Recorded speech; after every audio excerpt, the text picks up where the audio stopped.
ఇలాంటి వేషధారణ చేసిరు కదా. ఇంతకుముందు ఒక గద్దర్, ఒక తీర్మార్ మల్లన్న, తర్వాత నెక్స్ట్ ఒక నర్సయ్య తాత.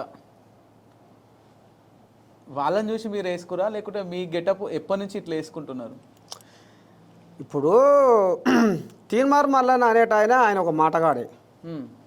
పాట అంటే అంత అంటే మాట ఆయన మాట్లాడుతుండొచ్చు, కానీ పాట ఒక సృజనాత్మకంగా ఆలోచింపజేసే విధంగా అంత లేదు ఆయనది, అంటే బయటకు కూడా రాలే.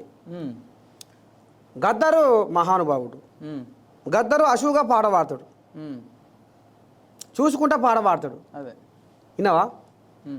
ఒక దృశ్యాన్ని చూస్తే ఆయన లోపలికి వెళ్ళి పాట